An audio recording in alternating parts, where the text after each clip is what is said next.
Bertemu kembali Bentasan Berita edisi 1316. Saya Zawazi Yusof, antara paparan utama malam ini. Menu Rahmah semakin rancak difitnah, semakin popular. Pelik, bernama Lian Tan Chuan tapi Bumi Putra. Kepada pemfitnah, tiada maaf bagimu.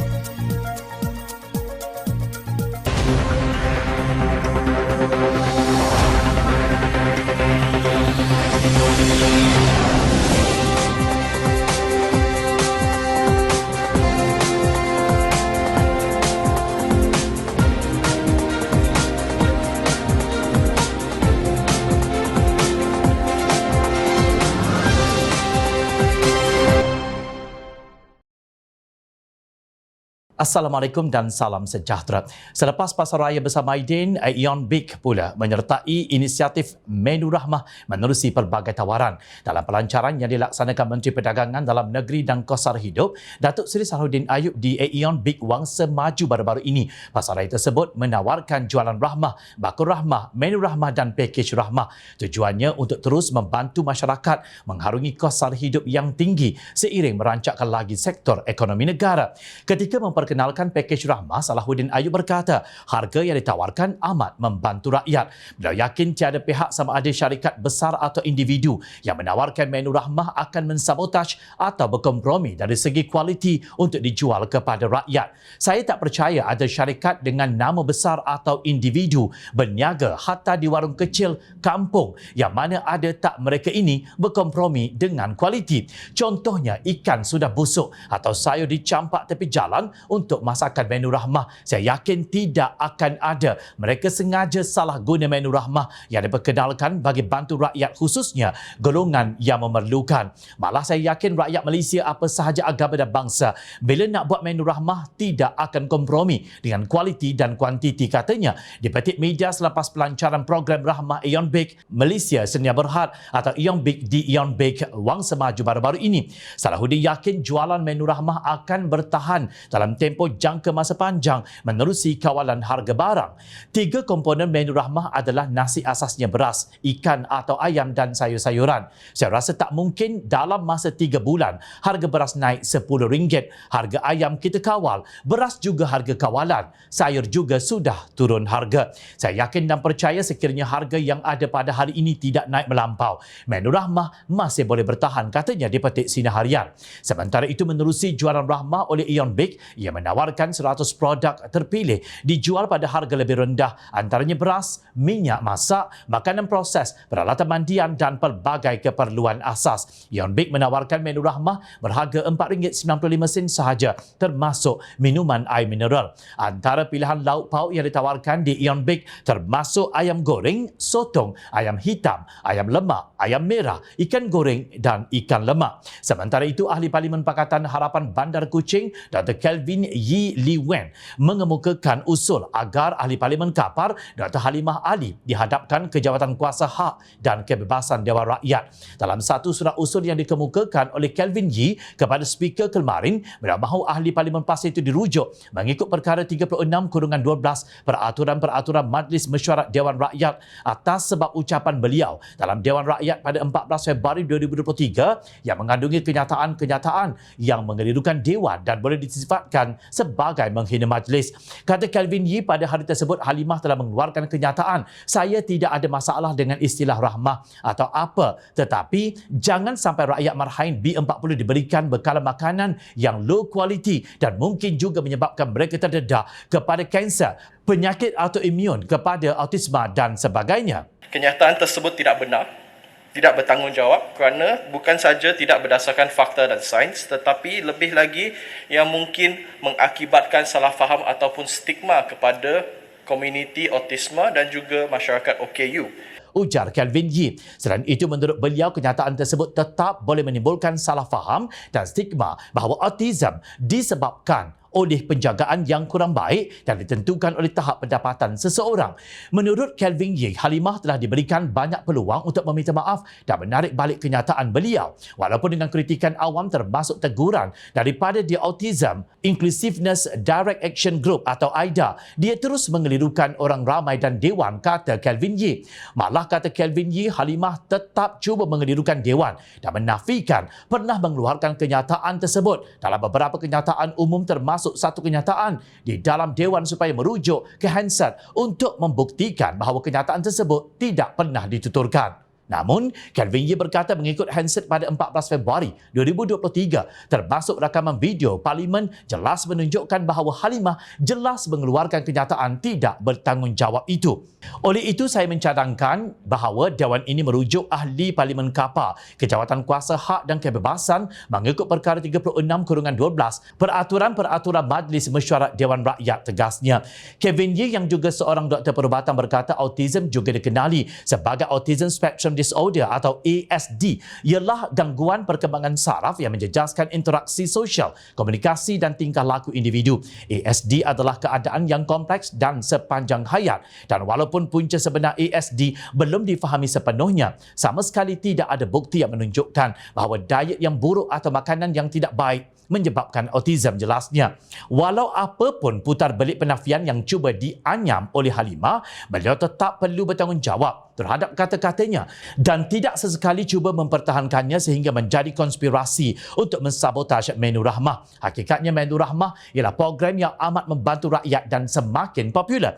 Impak tidak langsung terhadap inisiatif Menu Rahmah ternyata sudah terasa apabila ia tidak lagi terhad kepada makanan tetapi juga kepada bahan-bahan lain, termasuk bahan bacaan dan peralatan di store DIY. Justru marilah kita abaikan para pendengki, pembenci dan pendusta agama yang tidak tahu bersyukur dan sentiasa mencari kesalahan. Jom kita ramai-ramai sokong inisiatif Rahmah ini agar terus berkembang dan berterusan.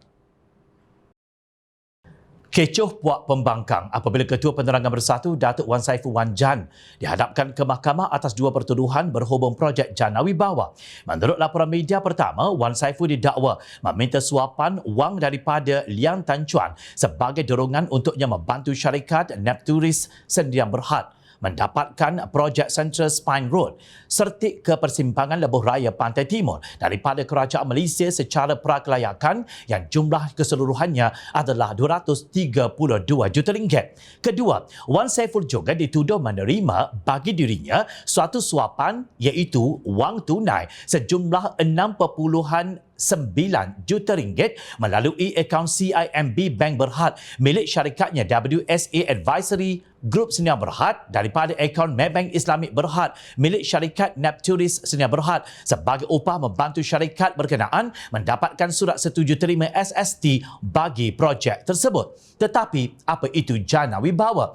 Carian Jom Channel mendapati maklumat berhubung Janawi Bawah yang dipaparkan oleh Berita Harian Ringkas tetapi agak lengkap. Menurut laporan, Janawi Bawah dilaksanakan semasa pandemik COVID-19 kesinambungan kepada program pembangunan kontraktor binaan Bumi Putra Berwibawa yang dimulakan pada tahun 1993. Program khusus pembangunan kontraktor Bumi Putra Tulin di mana ahli lembaga pengarahnya, pemegang saham dan sebagainya adalah 100% Bumi Putra. Pelaksanaannya diluluskan Jemaah Menteri pada 13 November 2020 dan bertujuan untuk mempercepatkan pelaksanaan projek kerajaan serta meningkatkan kapasiti kontraktor Bumi Putra dalam industri pembinaan. Ia juga sebahagian usaha mencapai matlamat memperkukuh komuniti ekonomi Bumi Putra atau BEC. Penilaian untuk mengenal pasti syarikat yang layak menyertai program ini dilaksanakan berdasarkan dua fasa, iaitu fasa pertama di peringkat Kementerian Keuangan Malaysia MOF dan fasa seterusnya di peringkat agensi pelaksana.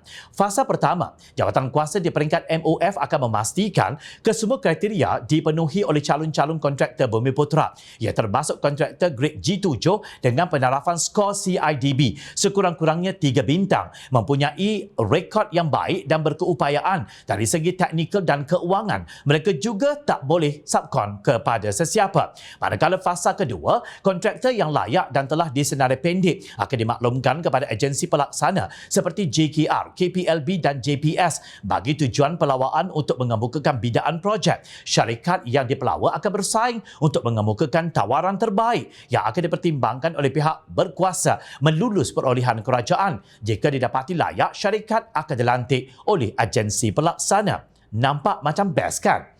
Malah Presiden Bersatu Tan Sri Mahyadin Mak Yassin berkata Jana Wibawa adalah projek diusahakan Kementerian Keuangan MOF yang dicadangkan oleh Tengku Datuk Seri Zafrul Abdul Aziz ketika itu bagi membantu kontraktor Bumiputera yang terkesan teruk dengan pandemik COVID-19. Kalau tak dibantu sebab sebahagian besar sudah gulung tikar. Idea itu datang daripada Tengku Zafrul dan saya setuju dibawa kepada Kabinet dan Kabinet luluskan. Penulis portal MyTV Online menempelak kriteria Bumiputera yang digunakan oleh Tan Sri Mahyadin Mak Yassin untuk Jana Wibawa. Rupanya penulis tidak tahu selama ini ada orang Melayu atau Bumiputera yang mempunyai nama Lian Tan Chuan. Biasanya kalau orang Melayu namanya akan diletakkan bin. Agak-agaknya apa nama penuh Lian Tan Chuan ni ya? Apakah mungkin nama penuh beliau adalah Lian Tan Chuan bin Lian Tompo? Sindirnya, malah Presiden PKMM Datuk Seri Muhammad Fazil Hassan menegaskan pemberian projek secara tender rundingan terus dan terpilih itu adalah rahsia terbuka yang diketahui kontraktor Melayu dan Bumiputera. Projek Jana Wibawa diberikan secara tender rundingan terus dan tender terpilih yang mana ia diberikan kepada kontraktor mesra pada parti tertentu. Dakwanya lapor Berita Harian 19 Februari.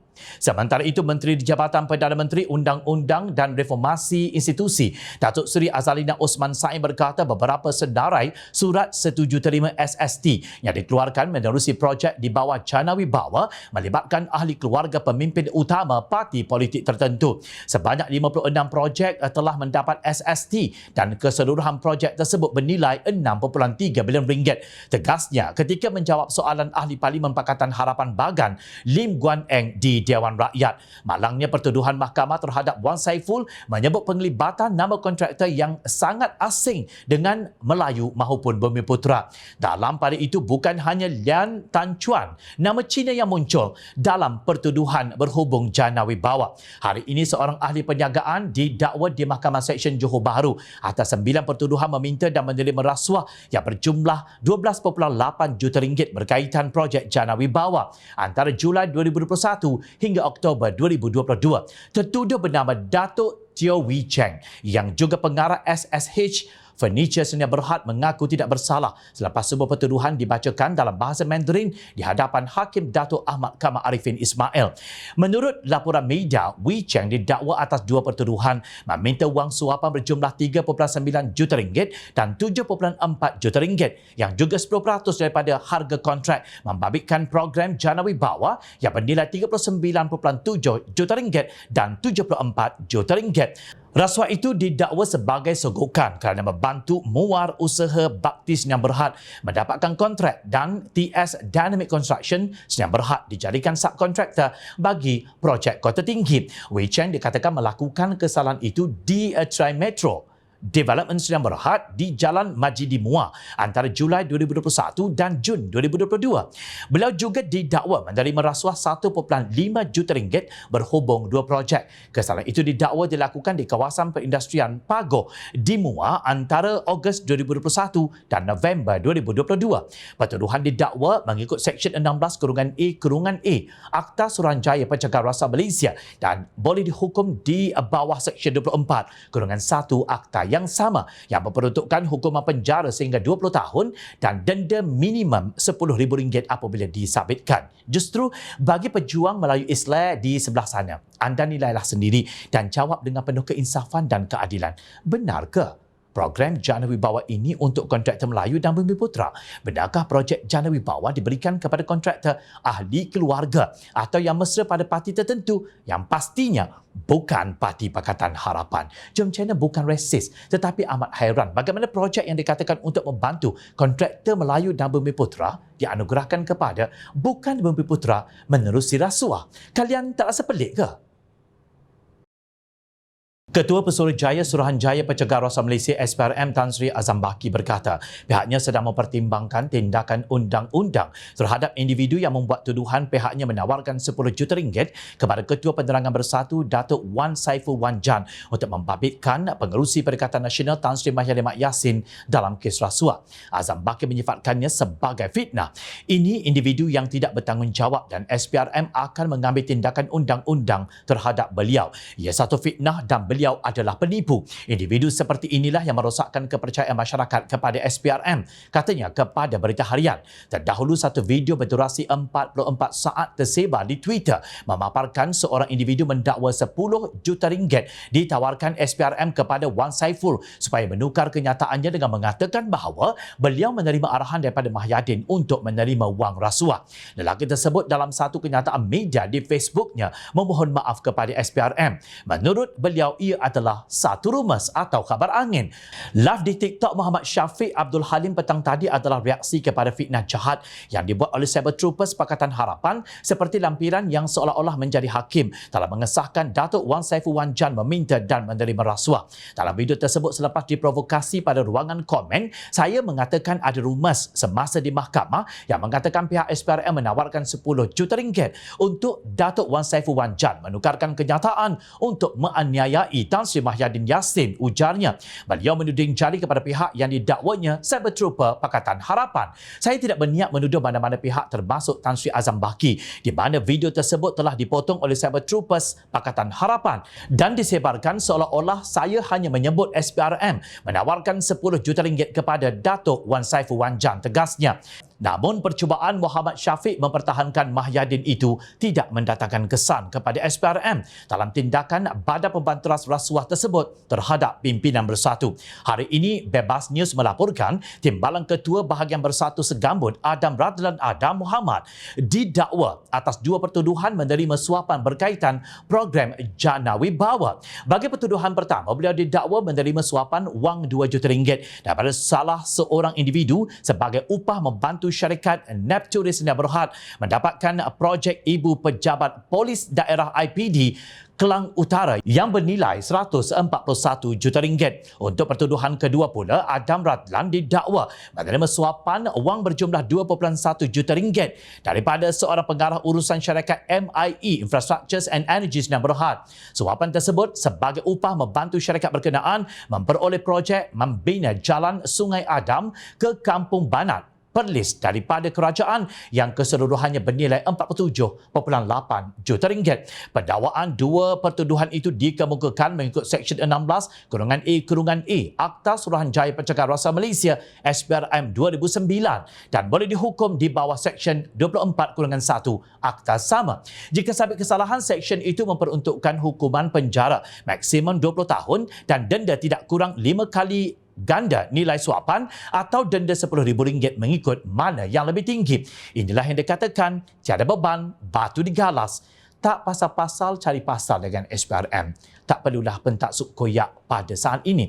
Ia menyusahkan diri kamu dan mungkin pemimpin kamu juga. Bila koyak pengamal media Pakatan Harapan pula yang dipersalahkan. Kamu ada bukti ke? Biarlah SPRM menjalankan tugasan mereka. Begitu juga mahkamah yang dianggap oleh pimpinan Bersatu selama ini sebagai adil serta bebas untuk bersidang dan membuat keputusan. Berani kerana benar, ingat rakyat sentiasa memerhati.